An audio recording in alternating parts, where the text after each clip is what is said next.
안녕하세요 여러분, 다물이에요. 여러분 혹시 발령 대기 기간 동안 혹은 쉬는 기간 동안 기간제 자리를 고민하고 계신가요? 저는 임용고시 시험이 끝난 후 3월 중순쯤부터 기간제 자리를 구하기 시작했었는데요. 전일제 강사도 해보고 과학 전담 그리고 5학년 담임교사도 해봤었어요. 혹시 작년에 저처럼 기간제를 고민하고 계신 분이 있다면 도움이 되고자 영상을 만들게 되었습니다. 기간제 교사와 시간 강사, 전일제 강사의 차이가 무엇인가요? 기간제 교사, 시간 강사, 전일제 강사의 특징을 각각 나누어 설명드릴게요. 먼저 기간제 교사입니다. 정규 교사가 육아, 출산, 질병, 군입대 등으로 인해 한 달 이상의 휴직을 사용하게 될 경우 기간제 교사를 채용하게 되는데요. 기간제 공고문에 올라온 채용 기간은 정규 교사가는 휴직 기간이라고 생각하시면 됩니다. 기간제 교사는 정교사와 동일한 업무를 진행합니다. 따라서 정교사와 동일하게 호봉에 따른 월급과 급여를 받습니다. 계약 기간에 따라서 성과급, 상여금, 퇴직금 또한 적용받게 됩니다. 다음으로 시간 강사입니다. 정규 교사가 휴직을 사용하게 되었는데 그 휴직 기간이 한 달 미만일 경우 시간 강사를 고용하게 됩니다. 시간 강사의 경우 정교사와는 달리 교과 수업만을 담당하게 됩니다. 시간 강사는 1회 수업당의 페이, 즉 시급을 받습니다. 따라서 만약 3교시에서 6교시 수업을 맡았을 경우 3교시 직전의 출근이 가능합니다. 마지막으로 전일제 강사입니다. 전일제 강사란 기간제 교사로 채용할 수 있는 자리이지만 본인의 희망 혹은 학교 측 교원 수 제한으로 인해 강사의 자격으로 채용하는 것을 의미합니다. 전일제 강사는 기간제 교사와 하는 업무가 동일합니다. 즉, 정교사와 동일한 업무를 진행합니다. 하지만 강사 신분이기 때문에 기간제 교사와는 달리 여러 학교에서 동시에 근무할 수 있습니다. 전일제 강사의 경우 정교사 그리고 기간제 교사와 같이 출근 시간과 퇴근 시간이 고정되어 있습니다. 기간제 교사도 성과급을 받을 수 있나요?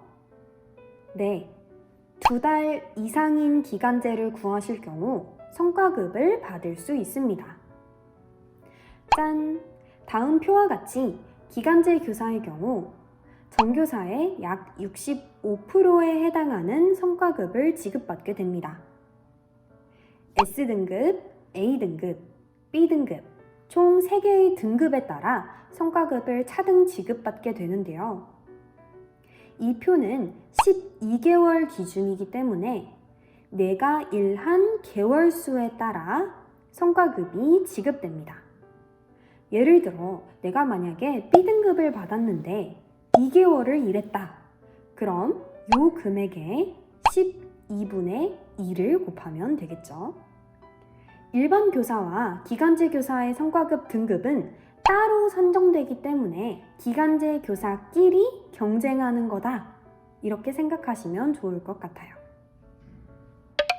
기간제 교사도 실업급여를 받을 수 있나요? 네. 6개월 이상인 기간제를 구하실 경우 실업급여를 받으실 수 있습니다. 따라서 내가 만약 실업급여를 받고 싶다. 그럼 계약 기간을 잘 보고 기간제를 구하셔야 합니다. 3월 1일부터 7월 31일까지 계약 혹은 3월 1일부터 8월 23일까지 계약과 같이 여름방학 기간을 교묘하게 제외하거나 6개월이 조금 모자란 계약 기간으로 구할 수도 있기 때문입니다. 물론 이런 학교는 거의 없습니다. 기간제 교사도 상여금을 받을 수 있나요? 네, 계약 기간에 명절 연휴가 포함되어 있는 경우 상여금을 지급받게 됩니다. 명절 연휴는 다 2학기에 몰려있죠. 추석도 2학기, 설날도 2학기. 따라서 2학기를 포함한 계약 기간에 일을 하시게 되면 상여금을 2번이나 받으실 수 있습니다. 상여금은 정교사와 동일한 본봉의 60%를 받게 됩니다. 기간제 교사도 퇴직금을 받을 수 있나요? 네, 한 학교에서 1년을 계약하게 될 경우 퇴직금을 받으실 수 있습니다. 퇴직금 정말 쏠쏠하다고 하더라고요. 6개월 동안 일하면 급여를 얼마나 받을 수 있나요? 먼저 기간제 교사로 6개월을 일했을 경우입니다. 6개월 동안의 급여, 복지 포인트, 성과급, 그리고 실업급여까지 받으실 수 있습니다. 만약 선생님의 근무 기간에 명절 연휴가 포함되어 있는 경우 추석 상여금, 그리고 설날 상여금 또한 지급받으실 수 있습니다. 복지 포인트의 경우 교육청마다 지급 기준이 다르기 때문에 계약 후 행정실에 문의해 보시는 것을 추천드립니다. 성과급은 다음 연도에 들어오게 됩니다.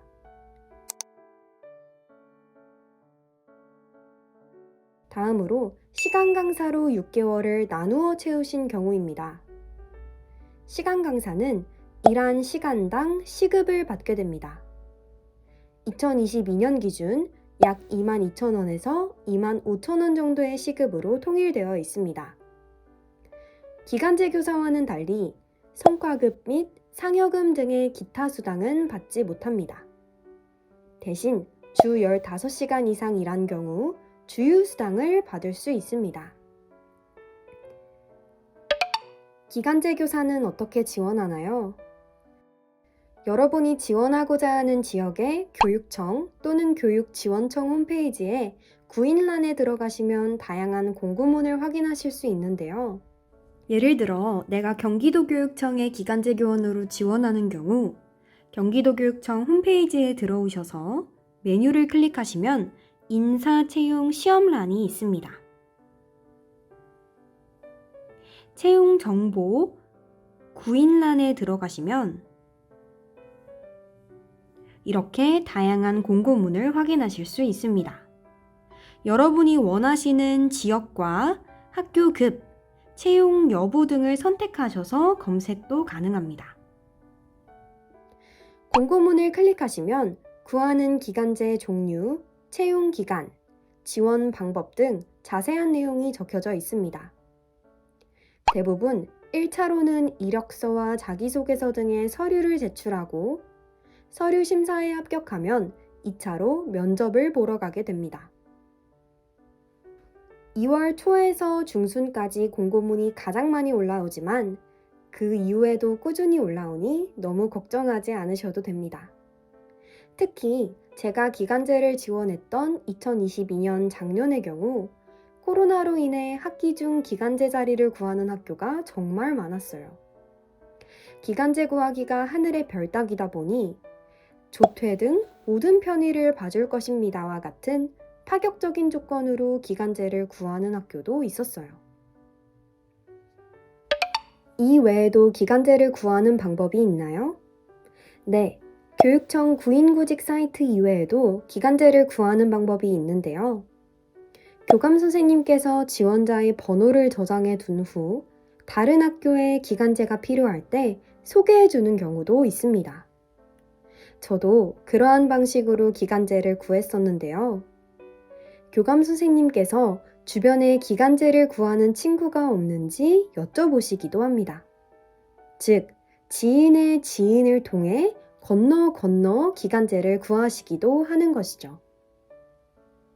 이 외에도 초임공, 인디스쿨 등의 사이트에 기간제 공고문이 올라오기도 하고 면접이 아닌 인력풀을 통해 채용하는 학교도 있습니다. 기간제 인력풀에 자신의 정보를 등록해두면 구인 전화가 오게 되는데요. 인력풀은 임용고시 1차 합격자만 등록할 수 있습니다. 경력이 없는데 어떡하죠? 저도 처음에는 지원서를 작성해서 여러 개의 학교에 지원했었는데 모두 합격하지 못했었어요. 그런데 제가 지원했던 한 학교의 교감 선생님께서 다른 학교로 이동을 하시게 된 후 기간제를 구하게 되신 거예요. 그래서 제게 전화를 주셔서 자기소개서가 기억에 남는데 혹시 이 학교의 과학 전담으로 일할 생각이 있는지 여쭤봐 주셨어요. 그래서 운이 좋게도 과학 전담 기간제 자리를 구할 수 있었지요. 이처럼 저도 처음에는 지원했던 학교에 다 떨어져서 나는 경력이 없는데 첫 자리를 어떻게 구해야 할까 엄청 막막했었는데요. 여기저기 지원하다 보니 이렇게 기회가 생기더라고요. 그 이후에도 기간제 자리가 매우 부족해지면서 전화가 많이 왔었어요. 그러니 경력이 없다고 너무 걱정하지 않으셔도 돼요. 계속 지원하다 보면 기회가 꼭 생기실 거예요. 그리고 급하게 기간제를 구하는 학교에서 전화가 오게 된 경우에는 면접을 안 볼 수도 있답니다. 계속 지원해도 떨어지는데 어떡하죠? 사실 좋은 자리일수록 지원자 수도 많아지고 경력이 있는 사람이 지원할 가능성 또한 높아져요. 기간제를 꼭 하고 싶은데 경력이 없어서 계속 서류 광탈한다. 이런 경우라면 조금 어려운 조건이더라도 지원해 보시는 것을 추천드려요. 예를 들어, 난 무조건 전담만 할 거야 보다는 담임 자리도 지원해 보고, 난 무조건 쉬운 학년만 할 거야 보다는 어려운 학년도 지원해 보고, 이런 식으로요. 저는 어차피 언젠가 부딪혀야 할 일이라면 빨리 부딪히는 게 낫다고 생각하는데요.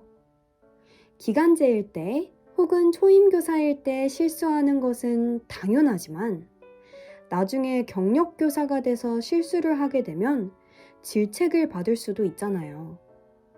따라서 기간제일 때 혹은 신규 교사일 때 조금이라도 더 시도해 본다면 나의 전문성을 키울 수 있다고 생각해요.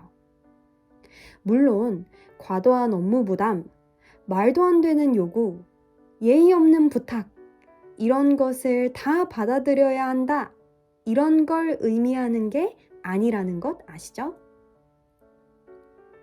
실제로 어려운 자리라고 생각했는데 막상 해보면 또 나름 괜찮을 때도 많아요. 저도 5학년 담임 자리를 하기 전 지레 겁부터 먹었었는데요. 막상 하고 나니 주변 선생님들께서도 본인 일인 것처럼 발벗고 나서서 도와주시고, 또 하고 나서 제가 배운 점이 정말 많아서 경험해보길 너무 잘했다라고 생각했었어요. 하지만 기간제가 구하기 어렵고 귀한 때다. 이러실 때에는 꼼꼼하게 따져서 가시는 것을 추천드립니다.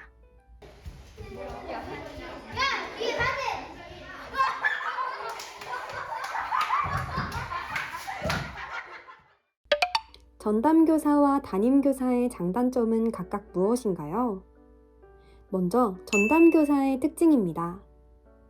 전담교사는 다양한 학년 및 반에 들어가기 때문에 각양각색의 반 분위기를 경험할 수 있습니다. 전담교사는 담임교사보다 시수가 적습니다. 물론 들어가는 학년이 많을 수도 있고 고학년의 학급수가 적은 학교의 경우 전담 교사 수가 적어지기 때문에 오히려 담임교사보다 시수가 많은 경우도 있습니다.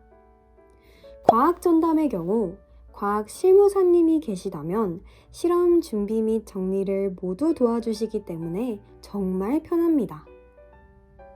한 수업으로 여러 반을 들어가기 때문에 일주일에 준비해야 하는 수업이 적습니다. 수업 이외에 생활지도, 학급 경영, 학부모 대응 등 신경 써야 할 일이 적습니다. 점심시간에 밥을 편하게 먹을 수 있습니다. 담임 선생님은 아이들과 함께 밥을 먹어야 하며 점심시간에 발생할 수 있는 안전사고에도 유의해야 합니다. 또한 저학년의 경우 급식 줄 세우기부터 밥 먹고 줄 세워 반으로 돌아가기까지 모두 담임교사의 책임이기 때문에 점심시간을 모두 할애해야 합니다. 다음으로 담임교사의 특징입니다. 담임교사는 나만의 학급 경영을 할 수 있습니다. 담임교사는 한 학급 아이들과 많은 시간을 보내기 때문에 보다 쉽게 라포를 형성할 수 있습니다. 이름을 아는 것만으로도 지도할 때 훨씬 수월하더라고요. 진도에 따라 수업을 유동적으로 변경할 수도 있습니다. 저는 이것이 담임교사의 가장 큰 장점이라고 생각하는데요. 필요에 따라 다른 과목을 묶어 수업하거나 블록 타임으로 운영하는 등 시간표를 변경할 수 있습니다. 또한 진도가 빠를 경우 영화를 보여주거나 게임을 하는 등 원하는 방식으로 수업을 메꿀 수도 있습니다. 담임교사는 담임수당을 받습니다. 물론 티는 별로 안 나요. 담임교사는 아이들 하교 후에 교실에서 자유시간을 누릴 수 있습니다. 교실이라는 개인 공간이 있는 만큼 하교 시간 후에는 편하게 수업 준비를 하거나 쉴 수 있습니다. 전담교사의 경우 전담실이나 교무실에 있어야 하기 때문에 개인 공간이 없는 경우도 있는데요. 교실에 혼자 있는 경우 이어폰을 끼지 않아도 되고 편한 자세를 하고 있어도 되고 마스크를 벗고 있어도 되기 때문에 큰 메리트가 되더라고요. 동학년 선생님들과 수업 자료 공유를 하며 보다 수월하게 수업 준비를 할 수 있습니다. 외부 강사 등 수업 지원이 많습니다. 기간제 교사의 급여 및 호봉이 궁금해요. 정교사의 경우 공무원 연금공제를 그리고 기간제 교사의 경우 국민연금공제를 적용받게 됩니다. 따라서 일반적으로 기간제 교사가 정교사보다 월급 실수령액이 많은데요. 저도 기간제 교사를 하며 지금보다 훨씬 많은 한 달 실수령액을 지급받았어요.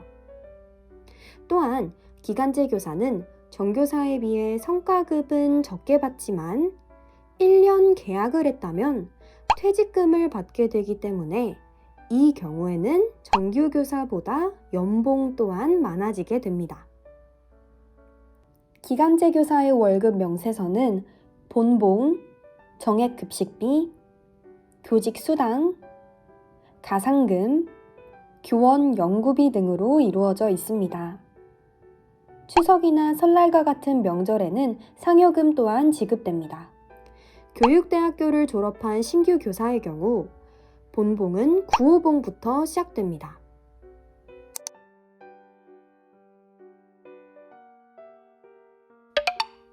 기간제 교사 면접 질문에는 무엇이 나오나요? 다음은 기간제 교사 면접 질문 예시입니다.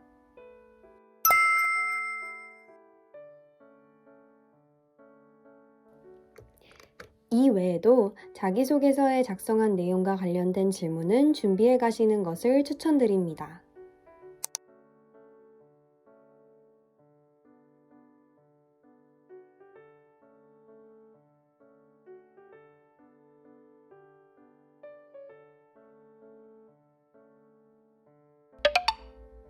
이력서 작성 방법이 궁금해요. 학교나 교육청에 따라 사용하는 이력서 양식이 다른데 이 양식은 대부분 구인구직문 첨부 파일에 첨부되어 있습니다. 인적사항을 작성하신 후 학력은 대학교, 고등학교까지 작성하시면 됩니다. 경력사항이 따로 없을 경우 교육봉사 및 교육실습 경력을 녹여내시면 됩니다. 빈칸보다는 나으니까요. 소지 자격란에는 초등 정교사 2급 혹은 초등 정교사 1급을 작성하시면 됩니다. 그 외에 한국사 능력 검정 시험 자격증 등 본인이 소지한 자격증을 적으시면 됩니다. 자기소개서 작성 방법이 궁금해요. 자기소개서 양식 또한 구인구직문 첨부 파일에서 확인하실 수 있는데요. 서류는 기간제 교원을 채용하기 위한 형식적인 절차이기 때문에 자기소개서를 중요하게 보지 않는다는 이야기 많이 들어보셨죠? 물론 대학 입시 자기소개서와 같은 엄청난 위력이 있는 문서는 아니지만 내가 지원한 자리가 치열한 자리라면 성실하게 작성하는 것이 좋겠죠? 서론, 본론, 결론의 틀에 맞추어 내가 생각해둔 교사상 및 나의 장점을 잘 녹여내신다면 충분합니다. 그리고 나의 지나친 단점 혹은 내가 생각하는 공교육이나 특정 아이들의 단점은 작성하지 않는 것이 좋습니다. 만약 자기소개서 질문 문항에 단점을 적도록 되어 있다면 그 경우에만 장점 같은 단점을 적은 후 그 단점을 어떻게 극복했는지까지 작성하시면 됩니다. 예를 들어 이런 식으로 작성하면 되겠죠?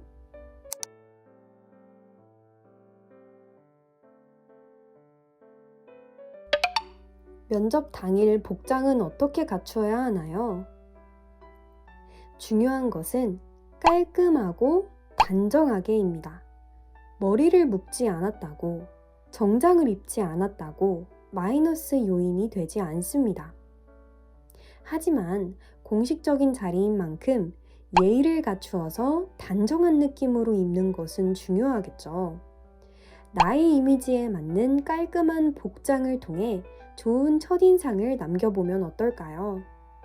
저의 경우 TPO에 맞게 블라우스와 검정 슬랙스를 입고 갔었는데요.